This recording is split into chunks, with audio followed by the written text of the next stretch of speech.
Nous avons ici trois dimensions, trois étapes dans la sanctification, dans la vie du chrétien. Alléluia. Donc ce message va concerner celui qui va se faire baptiser parce que nous avons la première dimension qui concerne les nouveau-nés dans la foi, mais nous avons aussi les deux autres dimensions de la foi qui concernent ceux qui sont déjà sur le chemin de la croix, ceux qui marchent déjà avec le Christ. Et aussi, ils sont interpellés, tous aussi nous sommes interpellés par ce message. Alléluia. Parce que tous nous sommes appelés à la sanctification. Ici, il ne s'agit pas de démontrer comment ou de dire comment se sanctifier. Ce message va consister à montrer les étapes de la croissance du chrétien. Alléluia. Et le mot sanctification, nous le rencontrons dès le commencement. Alléluia. Dès que l'homme pêche dans le jardin d'Éden, Dieu met en place le plan du salut. Et dans ce plan, il faut que le peuple se sépare. Et nous pouvons le voir dans Nombre chapitre 33, verset 52. Le Seigneur demande à Moïse d'exterminer les 7 nations que nous connaissons tous. Les Essiens, les Girgasiens, les Amoréens, les Cananéens, les Phérésiens, les Éviens et les Jébusiens, qui sont les habitants de Jérusalem. Et nous voyons que le Seigneur dit, vous devez exterminer ce peuple afin de vivre en paix et dans la joie dans le pays que je vous donne. Mais ce peuple n'a pas fait ce que le Seigneur a dit. Ils n'ont pas exterminé totalement les 7 peuples. Ils ont laissé quelques-uns. Et le malheur de ce peuple, cette désobéissance a conduit le peuple d'Israël jusqu'à aujourd'hui dans la souffrance. Si le peuple d'Israël avait exterminé les nations totalement comme Dieu l'avait dit à Moïse, aujourd'hui ce peuple ne serait pas dans ce tourment.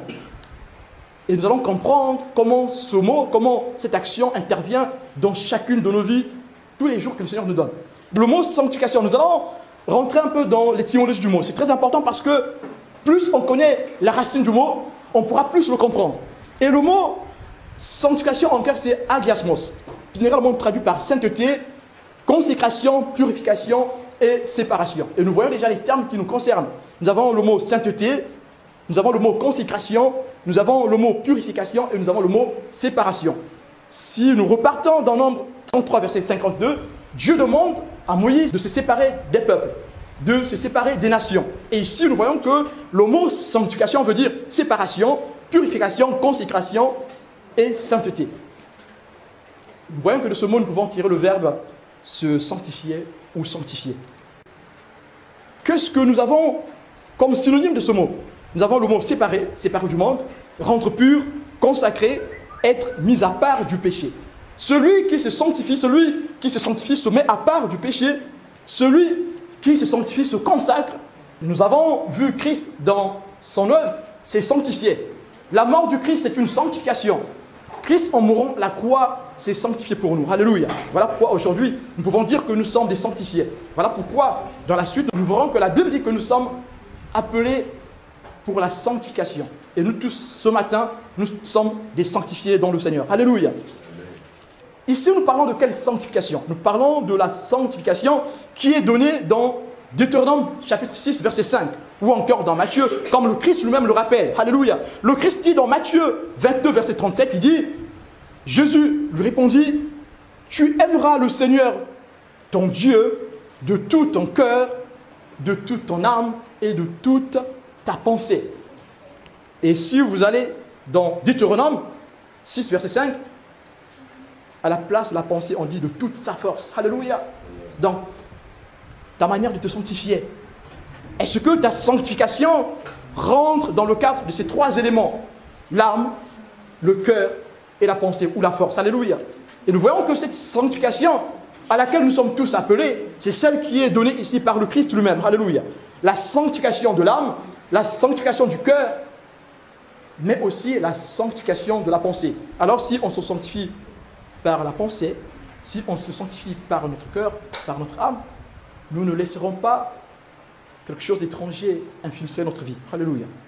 Et si on se sanctifie, si on se consacre pour le Seigneur, nous ne laisserons pas les Jébusiens, les Essiens, les Hittites, nous ne laisserons pas les Girgasiens, les Amoréens, les Cananéens rester dans notre territoire, le territoire que nous sommes, car nous sommes le territoire qui est conquis par le Seigneur. Alléluia. Nous allons voir la première dimension de la sanctification. Puisque nous savons de quelle sanctification il s'agit, nous allons voir la première dimension. La première dimension de la sanctification c'est l'état de notre naissance. Alléluia. C'est l'expérience initiale du salut que nous vivons. Alors, quand nous venons en Christ, nous vivons une expérience. Et Nicodème n'a pas compris ce sens. Quand le Christ lui dit, il faut naître de nouveau, Nicodème a cru, lui qui est docteur de la loi, je ne sais pas, bac plus 10 ou bac plus 15, mais il a cru que le Christ lui demandait de repartir dans le ventre de sa mère et qu'il renaisse. Alléluia. Mais Christ lui répondit, il faut naître d'eau et d'esprit. C'est aujourd'hui que ces choses-là vont se passer, où Karim va naître d'eau, et nous allons comprendre, naître d'esprit, quand elle arrive. C'est quoi la sanctification initiale? C'est quoi notre état de naissance? Nous appelons première dimension notre état de naissance. Cette étape est une œuvre christique, une œuvre qui est centrée sur le Christ. L'étape de naissance, notre sanctification à la naissance, quand nous devenons enfants de Dieu, dépend que de Jésus-Christ. Nous n'avons rien à faire. La seule chose que nous avons à faire, c'est d'accepter l'appel. C'est ça la nouvelle naissance. Alléluia. C'est ça la première dimension de la sanctification. Et tous ceux qui sont appelés enfants de Dieu doivent passer par l'étape de la première dimension, par l'étape de la nouvelle naissance. Alléluia. Et cette étape est uniquement centrée sur Jésus-Christ. Nous n'avons rien à faire. La seule chose que nous avons à faire, c'est d'obéir à Jean 3, verset 16. Ou encore obéir à Acte 2, versets 37 à 38. Ou quand Pierre prêche le jour de la Pentecôte, il prêche le Christ. Il dépeint le Christ devant tout le monde. Et les gens qui sont touchés, les gens qui sont étonnés et qui sont touchés, ils se posent la question, alors, frères, que pourrons-nous faire pour accéder à cette vie? La réponse est dans Acte 2, verset 38. Il dit, repentez-vous, soyez baptisés, et vous recevrez le don de l'Esprit. Et aujourd'hui, c'est aussi un point qui concerne notre frère qui va se faire baptiser. Alléluia. Il est passé par ce point. Il a satisfait à ces conditions que Pierre pose dans Acte 2, verset 38. Alléluia. Et nous voyons ici que la première dimension de la sanctification est une œuvre christique, est une œuvre centrée sur Jésus-Christ. Et nous rentrons dans cette dimension. Et cette dimension nous est donnée, cette dimension nous est octroyée par grâce. Nous ne méritons pas cette grâce. Voilà pourquoi tout le monde a accès au salut. Nous ne méritons pas cette grâce. Nous pouvons être appelés enfants de Dieu aujourd'hui dans cette salle parce que Dieu nous a fait grâce. Il a souffert et il est rentré dans une petite enveloppe en acceptant la souffrance qui va avec pour que nous soyons sauvés. Lui qui est assis sur le trône éternel, il a accepté de prendre cette enveloppe éphémère. Et nous voyons encore que cet acte n'est pas progressif. L'acte de la première dimension de sanctification, l'acte de la sanctification initiale n'est pas un acte progressif. Quand Karim vient en Christ, Dieu le touche et le Seigneur le sanctifie tout de suite. Voilà pourquoi ce matin, si tu n'as pas encore donné ton cœur à Christ, ça peut se faire instantanément. Alléluia. Ce matin, pour que le Seigneur t'accueille dans sa maison. Voilà pourquoi ce matin, ce message te concerne toi aussi, toi qui n'as pas encore reçu le Christ dans ta vie. Peut-être que tu te dis que tu es chrétien, oui, ça fait longtemps que tu es dans le Seigneur. Ça fait peut-être 20 ans, 15 ans, 30 ans, 40 ans, 10 ans, 5 ans, 2 ans, 1 an, 3 mois. Mais si tu n'as pas rencontré ce Seigneur, alléluia, celui qui sauve, celui qui transforme les vies, si tu ne l'as pas encore rencontré, ce matin, tu peux encore faire cette expérience. Tu peux faire l'expérience qu'a fait Karim, alléluia, qui a rencontré le Seigneur, qui était un jour dans le monde, qui était perdu. Mais un jour, le Seigneur lui a fait grâce, alléluia. Lui a ouvert le cœur. Et il a accepté cet appel, alléluia. Il n'a pas écouté l'appel du serpent, mais il a écouté l'appel du Seigneur. Ce matin, le Seigneur nous appelle. Le Seigneur nous appelle à accepter cette sanctification. Le Seigneur nous appelle, pour ceux qui ne sont pas rentrés dans cette dimension de sanctification, le Seigneur nous appelle à rentrer dans cette dimension de sanctification. Parce qu'il est écrit dans Acte 26, verset 8, « Nous sommes par la foi sauvés, nous sommes par la foi sanctifiés. » Cette sanctification vient par la foi, par notre acceptation de l'œuvre christique, de l'œuvre de la croix, de l'œuvre expiatoire de Jésus-Christ. Et nous sommes donc par la foi mis à part par celui qui nous a affranchis, qui est Jésus-Christ. Vous pouvez le lire dans Acte 26, verset 18. Nous devenons purs par le sacrifice expiatoire et par sa résurrection. Vous avez les références dans 1 Jean en versets 7 à 9. Et nous devenons aussi purs par la parole de Dieu. Vous pouvez le lire dans Jean 17, verset 17, lorsque Christ fait la prière sacerdotale. Il prie pour lui et il prie pour ses disciples. Alléluia. Et nous sommes aussi rendus purs, sanctifiés par l'Esprit. Le point culminant de ce que nous sommes en train de faire ce matin, c'est que nous ne pouvons pas passer au baptême si il n'y a pas eu régénération. Et cette régénération est centrée sur l'œuvre de la croix, mais aussi sur l'action du Saint-Esprit. Parce que, comment ferons-nous pour naître? Parce que nous avons dit tout à l'heure que Karim va naître d'eau. Et le Christ répond à Nicodème, il faut naître d'eau et d'esprit. Nous avons ici la réponse. La réponse du Christ, c'est que Nicodème doit naître d'eau et d'esprit. D'eau, Karim va naître d'eau, et d'esprit, Karim est né d'esprit. Pourquoi Karim est né d'esprit? Parce que Karim ne peut pas se faire baptiser s'il n'est pas né d'esprit. Alléluia. Pour naître d'esprit, il faut passer par la repentance. Alléluia. Bon, j'ai confessé mes péchés devant le Seigneur. Je ne vole plus, je ne triche plus, je ne tue plus. Ici, on s'arrête là. Est-ce que nous croyons que nous sommes vraiment sauvés? Non. Les gens du monde aussi arrêtent de tricher, arrêtent de voler, arrêtent de tuer, arrêtent l'adultère, ils arrêtent toutes ces choses. Est-ce que cela veut dire qu'ils sont réellement sauvés? Non. Il y a une chose qui vient compléter l'œuvre de la rédemption, l'œuvre de la régénération, c'est la foi que nous avons en Jésus-Christ.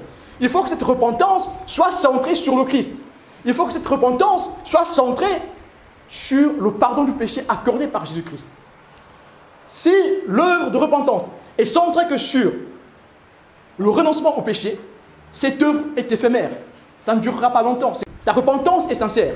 Que si cela a pour socle, a pour base, a pour pierre angulaire le Seigneur Jésus-Christ.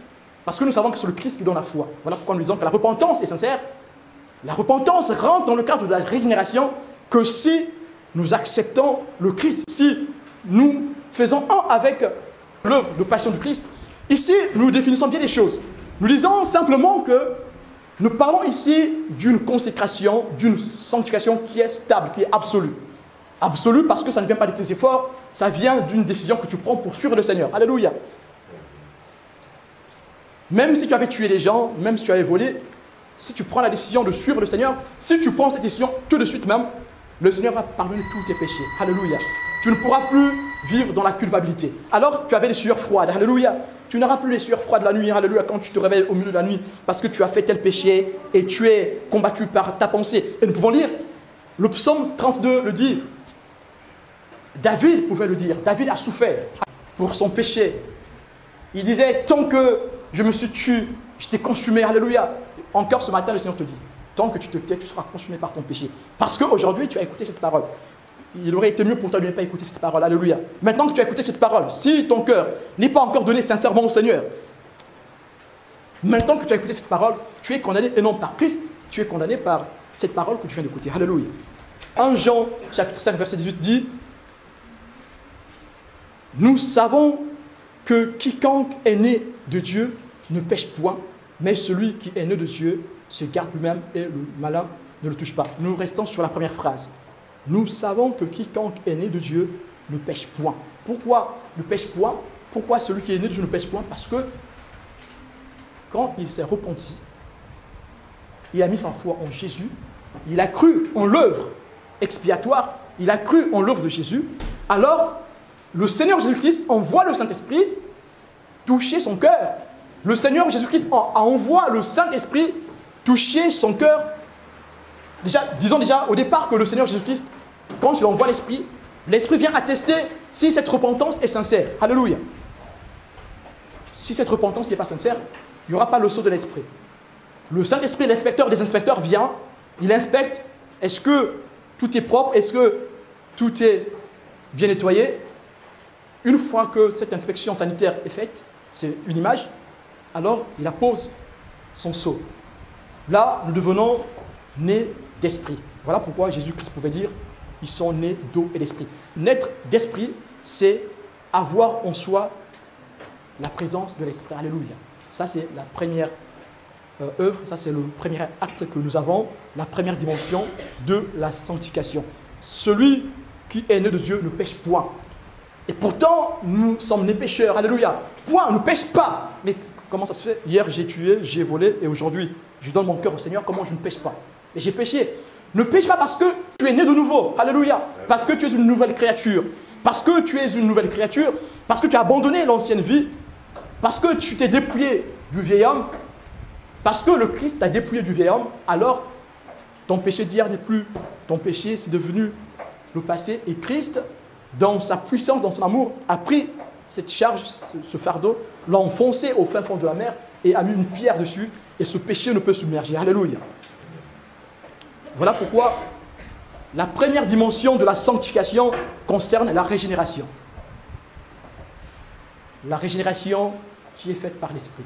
Parce que l'Esprit de Dieu vient habiter en toi, tu es alors régénéré. Tu passes donc l'étape de la première sanctification. Nous avons des textes qui peuvent étayer ces propos. 2 Corinthiens 5, verset 17. Si quelqu'un est en Christ, il est une nouvelle créature. Les choses anciennes sont passées. Voici, toutes choses sont devenues nouvelles. Ces choses sont devenues nouvelles, non par sa propre force, parce qu'il est trop fort dans la discipline. Il est très rigoureux. Non, ce n'est pas parce qu'on est très rigoureux que les choses anciennes sont passées. Si tu as peur de venir à Christ parce que tu te dis, mais en fait, cette charge, je ne peux pas l'abandonner. Je suis trop... Non, j'aime trop cette chose. Cette charge, je l'aime bien. Je ne peux pas. Comment je vais faire? Mais si je le fais, comment je ferai pour le reste? Tu te le dis parce que tu ne sais pas que ce n'est pas toi qui abandonne. Toi, tu as juste à dire, oui, Seigneur, je veux. Et lui, il fera le reste. C'est juste la décision. Voilà pourquoi cette décision, le salut, on l'acquiert instantanément. Le baptême que nous allons faire cet après-midi, c'est en témoignage public. Alléluia. C'est en témoignage de notre conscience, publiquement, devant Dieu et aussi devant les hommes. Alléluia. C'est l'Esprit qui vient attester notre repentance. Si l'Esprit atteste notre repentance, alors nous pouvons passer par les eaux du baptême. Voilà pourquoi, si nous repartons dans les Écritures, dans Actes chapitre 8, sur l'épisode de Philippe et l'eunuque éthiopien, vous verrez bien ce qui se passe. Vous pouvez aussi lire Romains 6, versets 1 à 7. Nous allons lire en Thessaloniciens 4, verset 7. Car Dieu ne nous a pas appelés à l'impureté, mais à la sanctification. Alors, celui qui a accédé à la première sanctification est appelé à la sanctification. Il n'est pas appelé à l'impureté.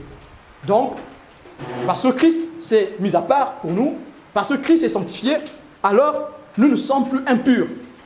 Nous sommes maintenant purs. On peut donc marcher tête haute. Si hier j'avais des casseroles qui traînaient derrière, aujourd'hui ce ne sont plus mes casseroles, ce sont les casseroles du Seigneur. Il porte ma charge. Il a porté à la croix. Alléluia. La première étape, la première dimension de la sanctification. Alors, dans ce cadre, tu n'as plus à te culpabiliser. Alléluia. Parce que la foi, c'est ta repentance. C'est là que vous reconnaîtrez un cœur repenti. Un cœur repenti n'aura plus la culpabilité. L'absence de la culpabilité représente le fait que le Seigneur dit ton péché est effacé. Alors comment le péché qui a été effacé te donne encore des sueurs froides? Si tes casseroles continuent, si tu es un enfant de Dieu et que tu te dis que tu es en Christ et que tes casseroles continuent à te donner des sueurs froides et que tes casseroles continuent à te plonger dans la culpabilité jusqu'à déprimer, jusqu'à la dépression, alors tu n'es pas encore sauvé. Alors ta repentance n'a pas été assignée par le Christ. Alléluia. Si ta repentance est assignée par le Christ, alors ta culpabilité passe. Tu auras maintenant des efforts à faire pour ton avenir, mais pas pour ton passé. Ton passé est passé. Alléluia. Tu es restauré, tu es régénéré. Alléluia. Nous pouvons lire 2 Thessaloniciens 2, verset 12. Je vous laisse le lire. Nous avons aussi 1 Corinthiens 6, verset 10 à 11. Nous avons Romains 6, verset 22. Je vais quand même le lire. Mais maintenant, étant affranchis du péché et devenus esclaves de Dieu, vous avez pour fruit la sainteté. Agiasmos. Vous avez pour fruit la sanctification. Ça veut dire que celui qui a satisfait à la première dimension de la sanctification a pour fruit la sainteté. S'il y a du fruit, c'est qu'une sommes en arbre. Et comment cet arbre va continuer à donner ce fruit? Ce fruit qui ne vient pas de nous, ce fruit qui n'est pas l'œuvre de nos efforts. Le fruit initial n'est pas l'œuvre de nos efforts. Par contre, nous avons la deuxième étape de la sanctification, que nous avons appelée la deuxième dimension de la sanctification. Alors, cette dimension de la sanctification te concerne. Si tu as pour fruit la sainteté, si tu satisfais à la première étape et que tu portes les fruits qui viennent du Seigneur, qui viennent de la mort du Seigneur, alors tu dois être conscient du privilège que tu as. C'est un privilège de porter le fruit, non par tes efforts, mais par la souffrance du Christ. Non par ta souffrance, mais par la sanctification du Christ. Si tu portes ce fruit, tu dois prendre conscience du privilège que tu as, de porter le fruit qui vient des efforts du Christ. Alléluia. Alors tu dois te réjouir et prendre en compte cette étape. Et alors marcher selon les commandements de Dieu et prendre conscience de ton devoir que tu as à faire. Et la deuxième dimension de la sanctification vient nous montrer le devoir que nous avons à faire. Alléluia. La deuxième dimension de la sanctification est une œuvre christique, non seulement christique, mais aussi humaine. Donc c'est une œuvre divine et humaine en même temps. Nous avons bien dit au départ que la première œuvre de la sanctification est une œuvre qui est divine. C'est par grâce que nous l'avons. La deuxième œuvre aussi est par grâce, mais nous avons des efforts à faire. Alléluia. Et les apôtres le disent. Cet état, c'est notre état de croissance. Cet état, nous pouvons l'appeler la période du passage de l'enfance à l'adolescence, ou de la naissance à l'adolescence. Tous, nous savons tous ce que c'est l'adolescence. L'adolescence, c'est une période de crise. Nous passons, la quasi-totalité, tous, nous passons une période de crise. Cette période de crise peut être bénéfique. Cette période de crise peut nous emmener à une prise de conscience, nous faire comprendre ce qu'est le salut. Voilà pourquoi cette œuvre est à la fois centrée sur Jésus et aussi humaine. Humaine parce qu'il faudra que tu t'y mettes. Si tu ne fais pas d'effort, tu ne pourras rien recevoir pour la suite. Alléluia. Et il y en a qui sont venus en Christ, ils sont restés à la première étape. C'est-à-dire qu'ils restent, ils sont comme ça, ils vont rester comme ça jusqu'à la fin. Parce qu'ils n'ont pas voulu obéir à la deuxième dimension. La deuxième dimension dépend de toi. Alléluia. La deuxième dimension dépend de ta consécration. Puisque nous avons dit que c'est la sanctification, c'est égal consécration, c'est égal séparation. Alors toi, maintenant, si tu refuses de continuer à marcher sur le chemin que Christ te trace, alors tu ne pourras pas continuer à bénéficier de la joie du salut. Il faut que tu acceptes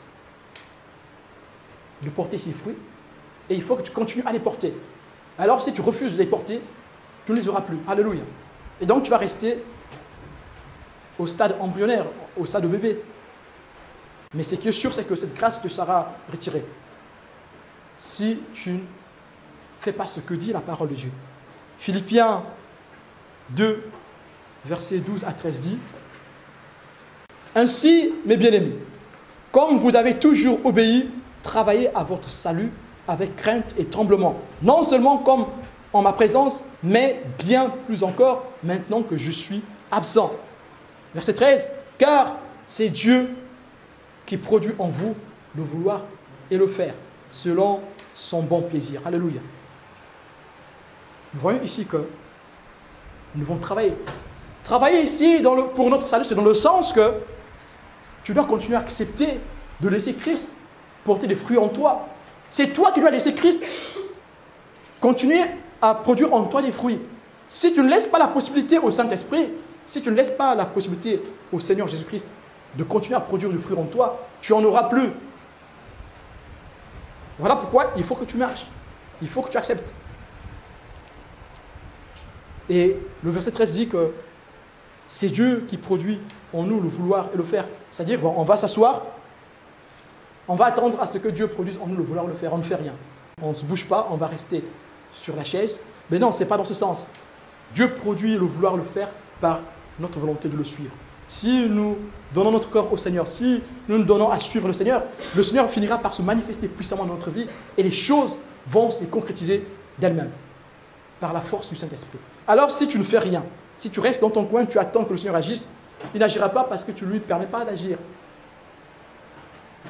Et depuis le commencement, le Seigneur a toujours fonctionné comme ça.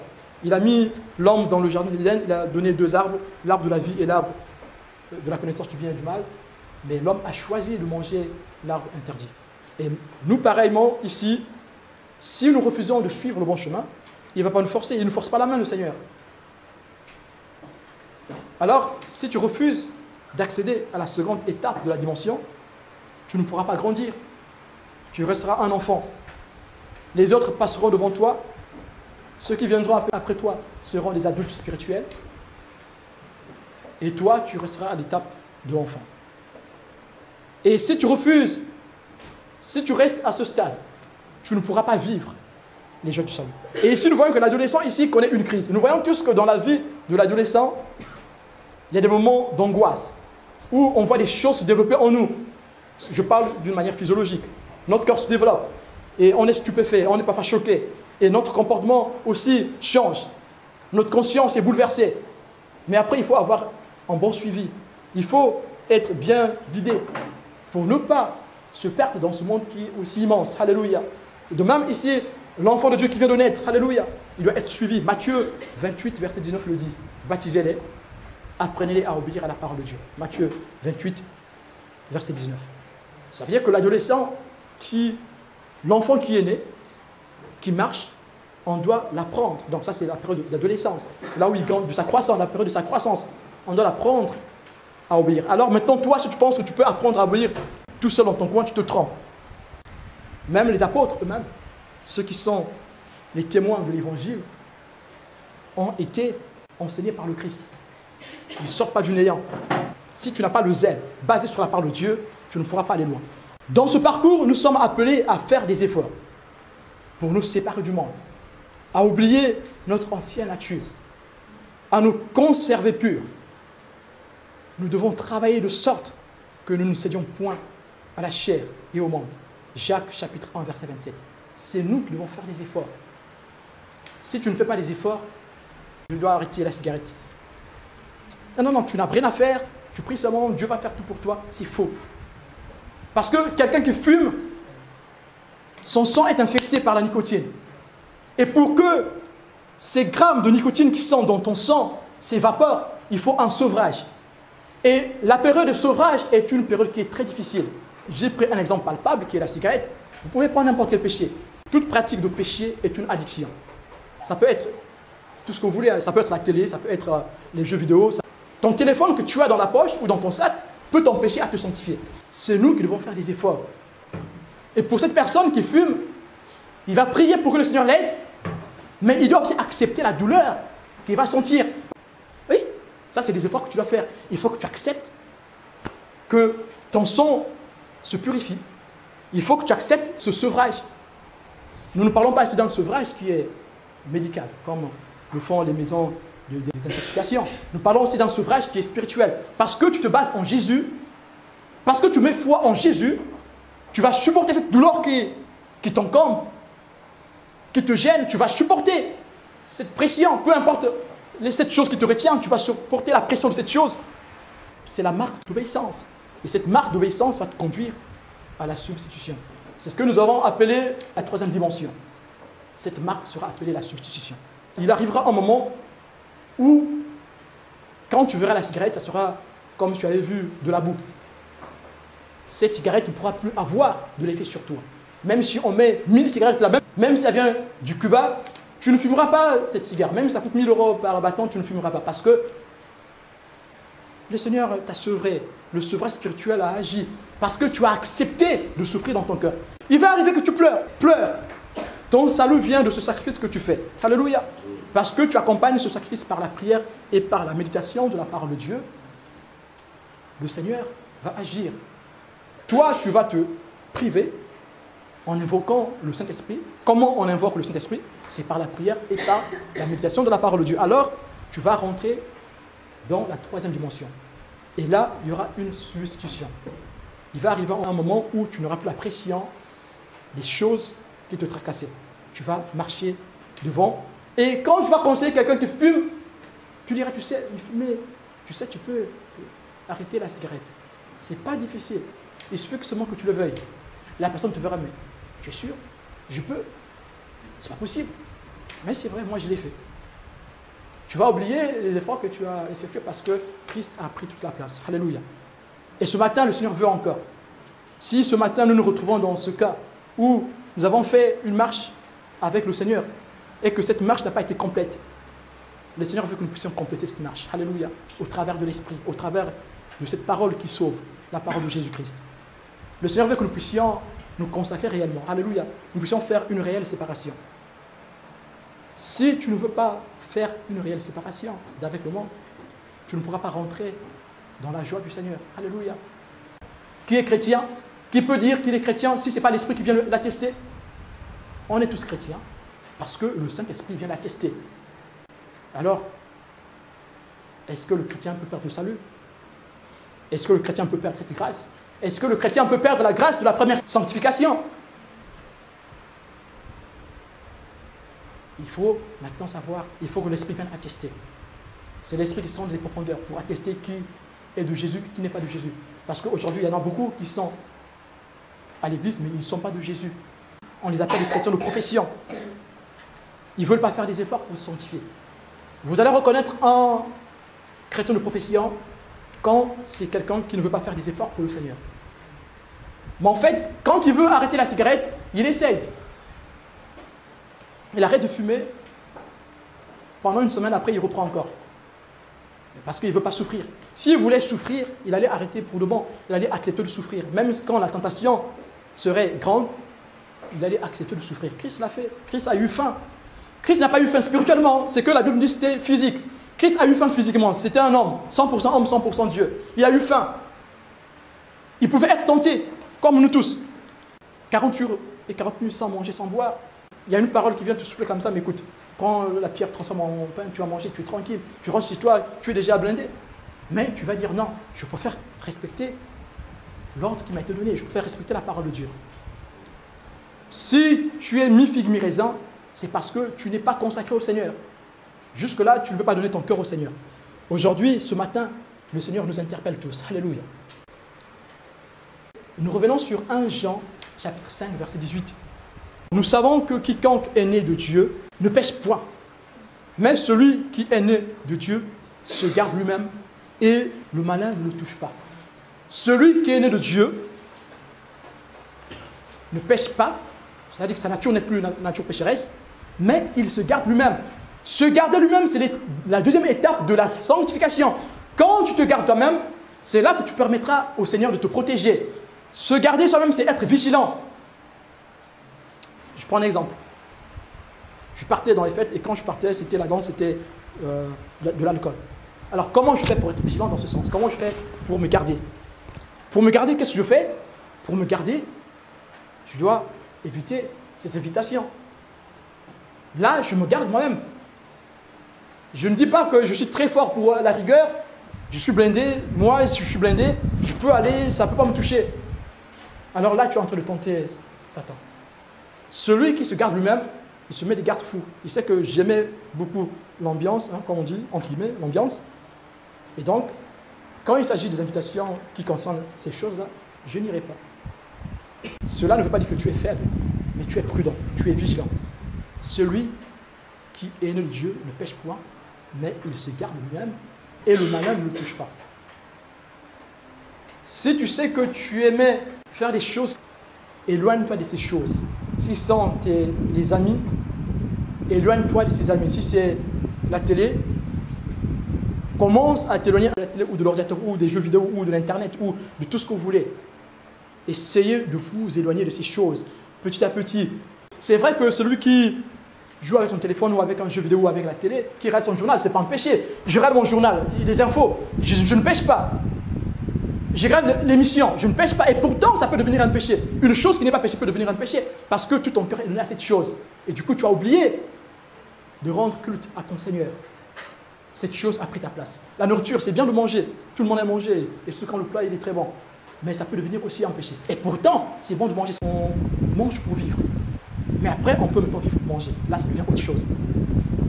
Donc, il faut commencer à s'éloigner. Commencer à se restreindre. C'est ça, se garder. Et le Seigneur, lui, quand tu fais ces efforts, accompagné par la parole de Dieu et par la prière, le Seigneur, il agira. Forcément, parce que tu as montré la volonté de changer. Et là, tu as satisfait à la deuxième dimension de la sanctification. Alors, ceux qui vont satisfaire à cette dimension seront des vases d'honneur. En ce qui concerne la deuxième dimension, vous avez aussi Romains 6, verset 1 à 8. Vous avez Romains 8, verset 1 à 17. Vous avez Romains 6, verset 19.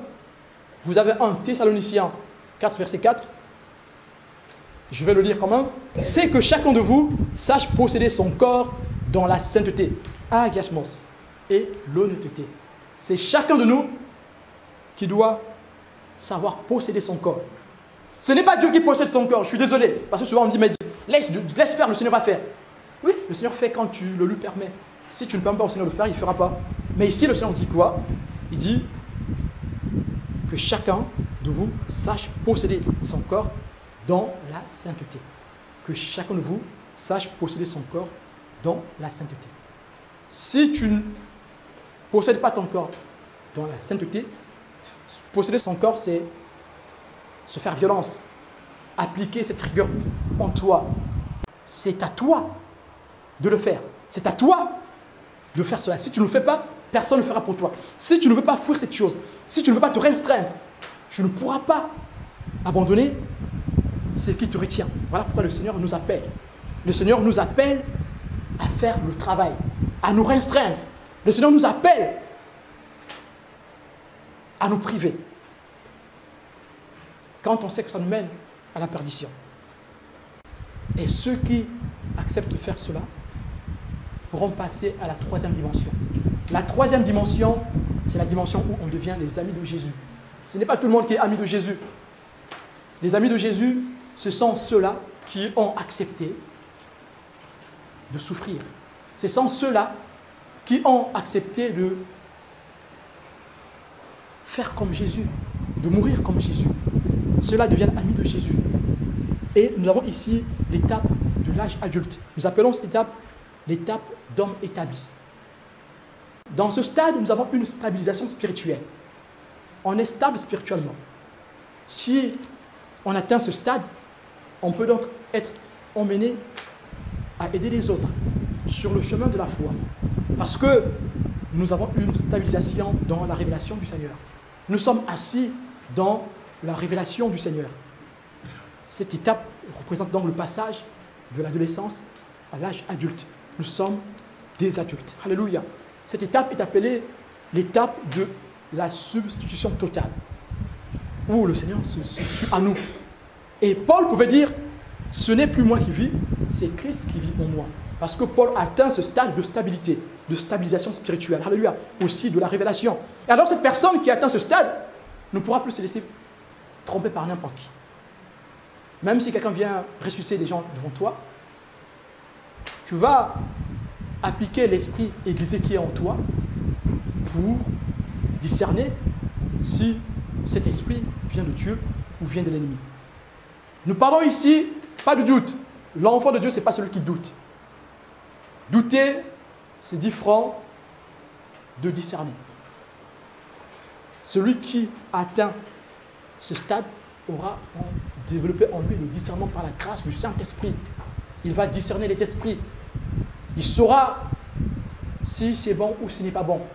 Et celui-là aura pour base la parole de Dieu. Il aura la parole de Dieu en lui. Ah, il pourra réciter cette parole comme Christ l'a récité. Il devait réciter la parole de Dieu. Parce qu'il connaît les promesses. Celui qui atteint l'état de stabilisation spirituelle, il connaît les promesses, il les rappelle. C'est l'étape de la substitution totale. Le Christ se substitue à nous. Les œuvres de la chair sont totalement mortes en nous. Oui, nos membres deviennent inertes au péché, mais à jamais vivants aux bonnes œuvres et à l'obéissance à la parole de Dieu, à travers une vie irréprochable.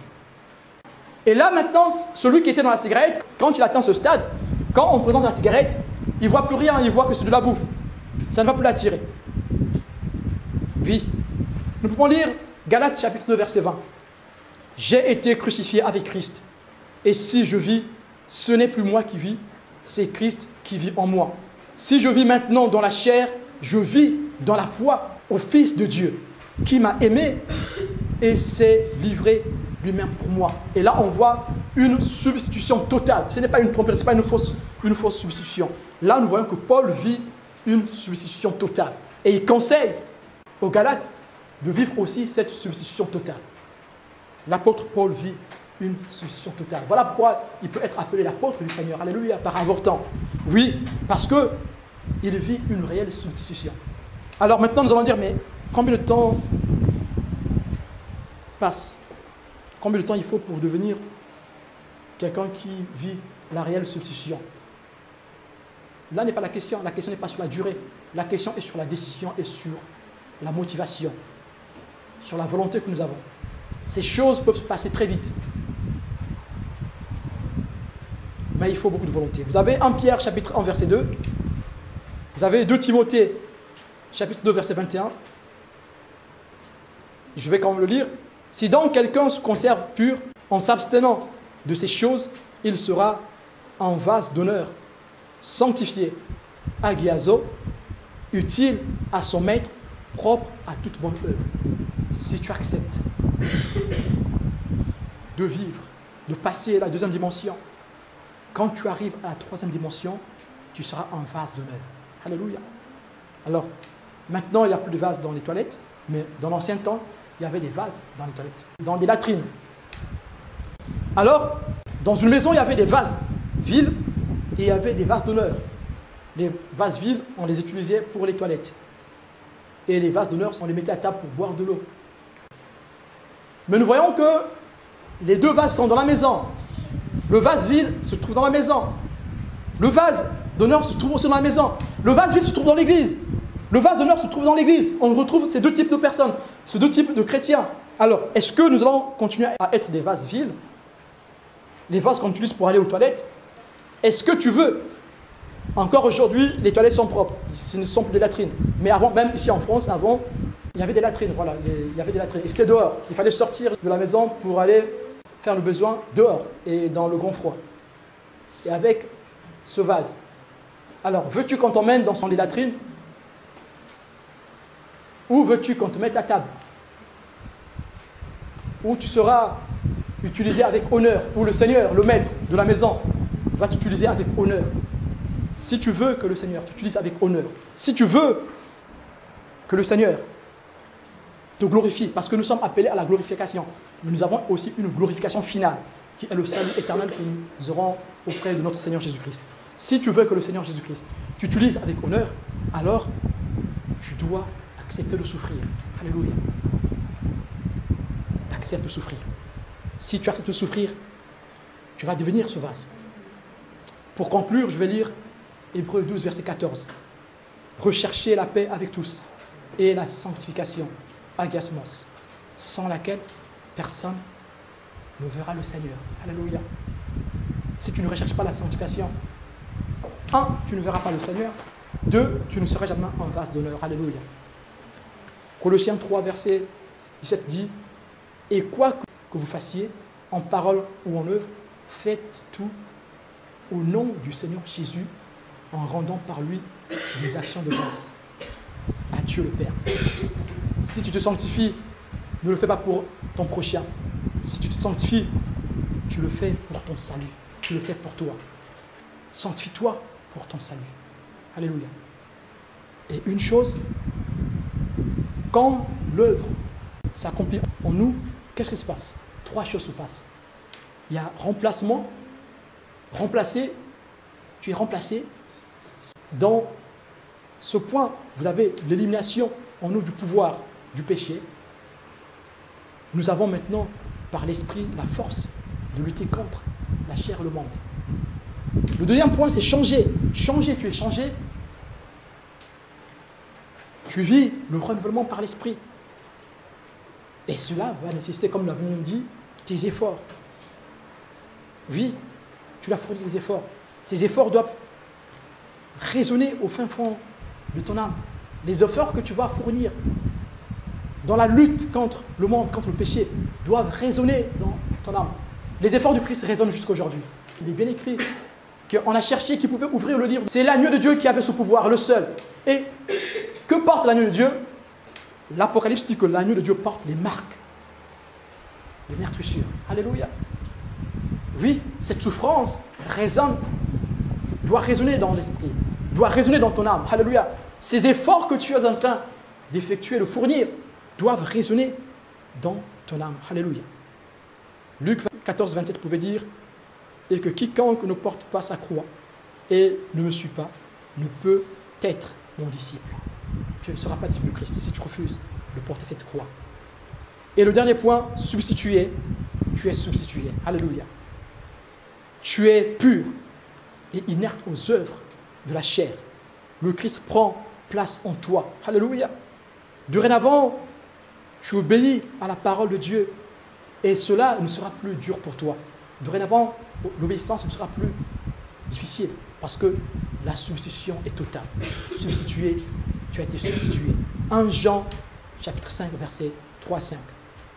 Et pour finir, enfin, le moteur de la sanctification.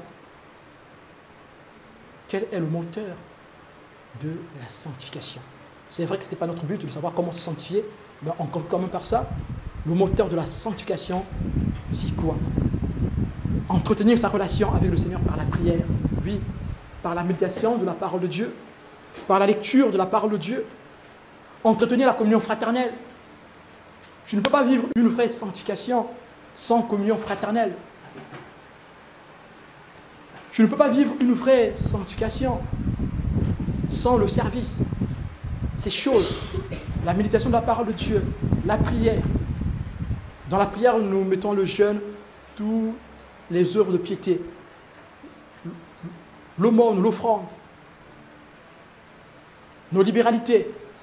Tu ne peux pas vivre la réelle sanctification si tu ne marches pas dans ces choses. La communion fraternelle, alléluia.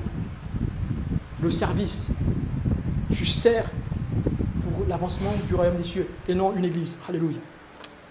Que le Seigneur nous bénisse ce matin. Prions le Seigneur, alléluia.